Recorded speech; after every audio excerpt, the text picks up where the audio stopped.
Regulators! Mount up. Wagwan. It's your humble host, Big Truck. Hey, yo, shout out to my man Coffee with Kenny. Listen, he has some things to say. I have some things to say, and then the spirit of the universe is going to take us home. We lost two legends. One, Rob Bass. Two, Kyle Busch. But when you look into things instead of looking at things, could it be deeper than that? What's being put out on public is this when it is something else? Grab your shoulder pads and your helmet and let's get this work. Let's go. Hey, y'all, come look at this. Saturday morning down here in Charlotte, North Carolina. Raining on and off. The NASCAR truck race was supposed to be going on right now, but it's not because of the rain. This morning, NASCAR and Richard Childress Racing unloaded what would have been the number 8 NASCAR Cup car of Kyle Busch. So let's start like that, everybody. No monologue, no normalcy, since everything's not normal. Here's what's going on down here right now. I'm accidentally right here in the middle of it just because I'm down here for tomorrow morning's Trackside Live that starts at 12 noon. So a very nice gesture by everybody. Richard Childress says, okay, we're going to retire the number 8. That number, we're going to retire it. And we're going to keep that number 8 until Braxton Busch, the son of Kyle Busch, is ready to race. He's going to drive for us. So we got 8. We're going to retire 8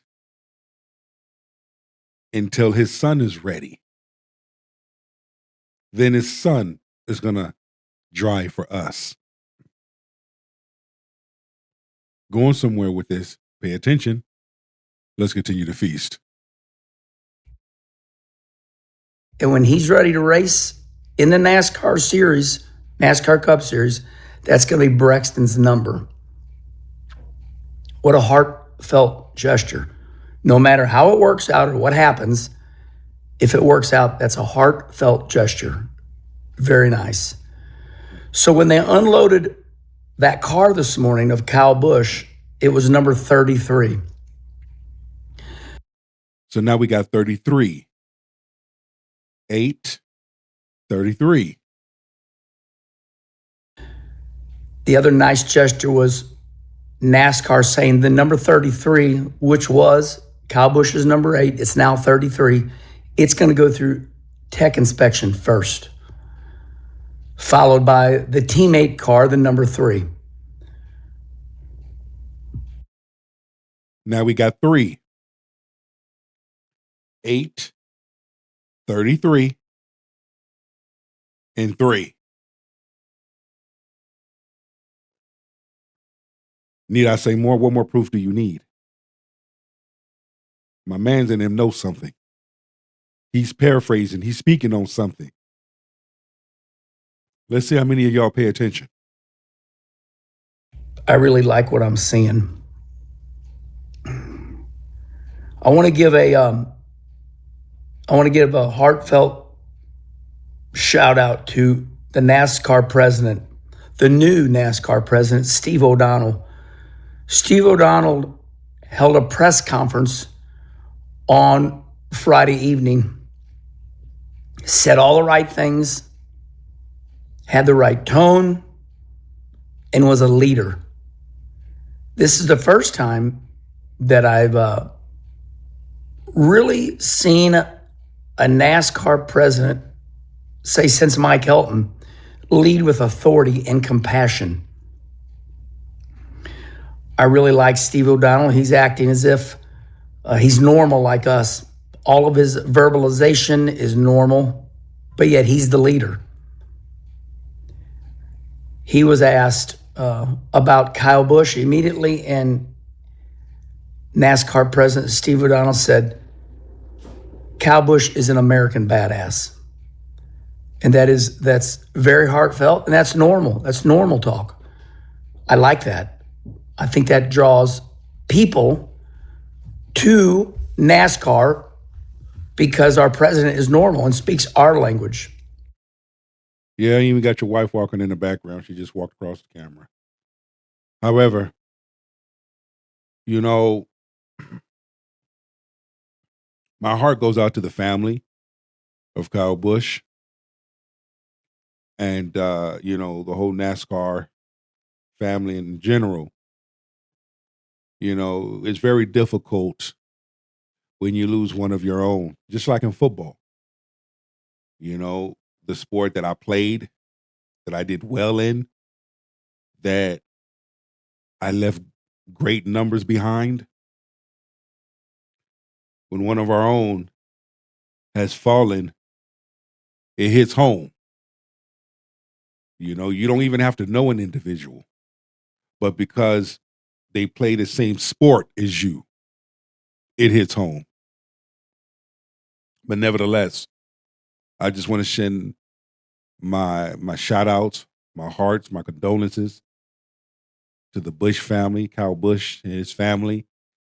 And again, let's look deeper into this, because when we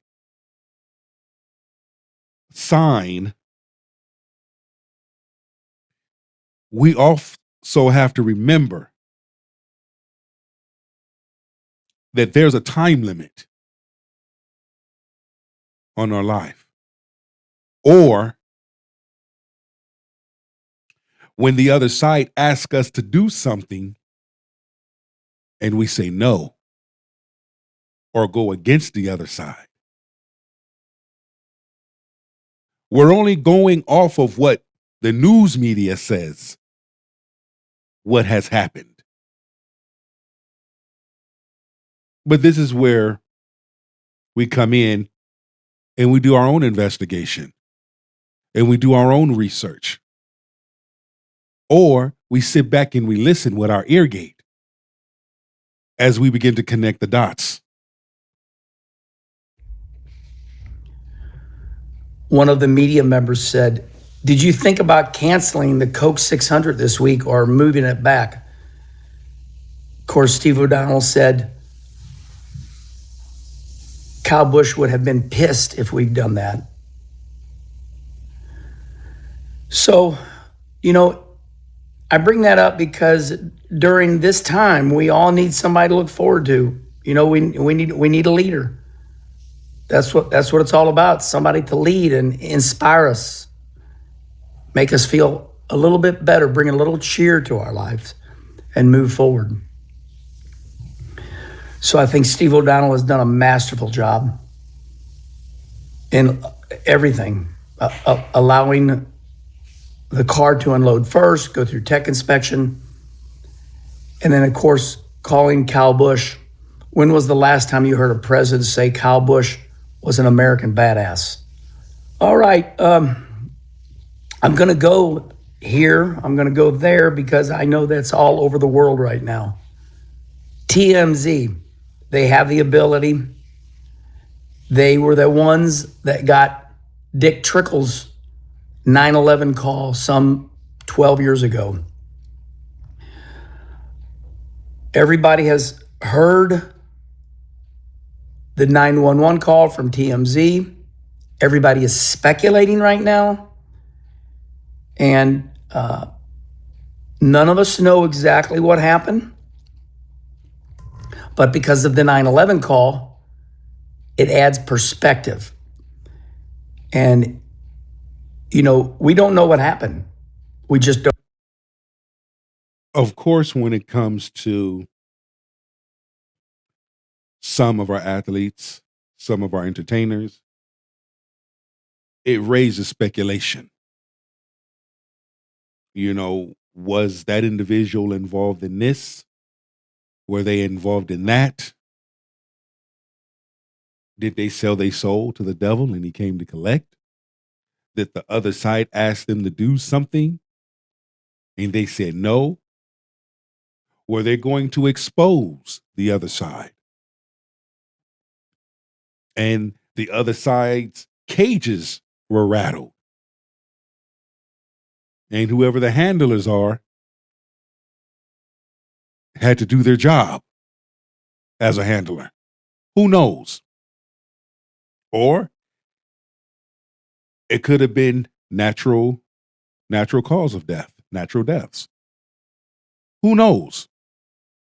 Individuals can only go by what they hear on social media, unless you're close to the family.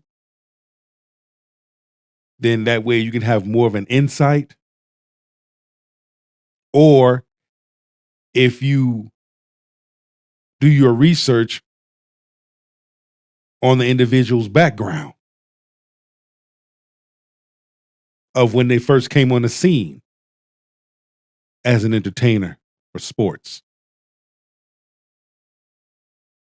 As far as we know, health issues. That's what one wants you to believe. And if one wants you to believe that, there you go. But not until you do your research and you'll discover the person didn't have health issues. It was this. Of course, they're not going to display or share the real, but the cover up, here it is. Let's continue. Don't know what happened. But right now, everybody can clearly hear across the world, poor Kyle Busch was, coughing up blood and nauseated. And that leads to something with the lungs or heart. And like we all talked about, the reason, let me just say this. I told my daughter, Brittany, last night, I said, what's two of the most famous words in all of human creation? What happened? What happened? I've heard that more in my life than I care to hear. Two words. What happened? Tell me everything. Why? What happened? So we'll wait. But with the 9/11 call, that is why yesterday I told everybody, let's wait. There's no secret here. No, but he knows something. Watching his facial micros, he knows something. See, and this is what we examine, and this is what I always say, watch a person's facial micros and body language because they tell the story. They can tell you something without saying it. Let's continue. There's no secret. So in some way, the 9/11 call released by TMZ calmed everybody down. And now all the doctors, all the professional doctors that are being hired to go on all the news stations, they're all saying the same thing. Lungs, I think you all get it now. I'm not going to go any further because I don't know. But now we know. We know it was something sudden, and that's what they're all saying. So that's it, everybody. Tomorrow morning's Coffee with Kenny will be a special that I saved. And with that being said, I want each and every individual to really sit back, listen, and understand. I'm going to let this play, and then we gone. Additional details are emerging following the death of NASCAR driver Kyle Busch. 2 days after the NASCAR Cup Series champion died at age 41, his family confirms his cause of death was severe pneumonia that progressed into sepsis. They write in a May 23rd statement per NBC News. The medical evaluation provided to the Busch family concluded that severe pneumonia progressed into sepsis, resulting in rapid and overwhelming associated complications. The family asks for continued understanding and privacy during this this difficult time. Just hours before news of his death broke, in a May 21st statement on X, Kyle's family had shared that he was hospitalized with what they described as a severe illness and would miss his scheduled race weekend activities. Later that same day, NASCAR confirmed his death, writing in a joint statement with the family, "Our entire NASCAR family is heartbroken by the loss of Kyle Busch. A future Hall of Famer, Kyle was a rare talent." Several people familiar with the situation told the Associated Press that Kyle, dad to Braxton and Lennox with wife Samantha Busch, became unresponsive while testing a Chevrolet racing simulator the day before his death and was rushed to a nearby hospital. Well, you decide. My prayers go out to the family and also the NASCAR family. Look into things instead of looking at things.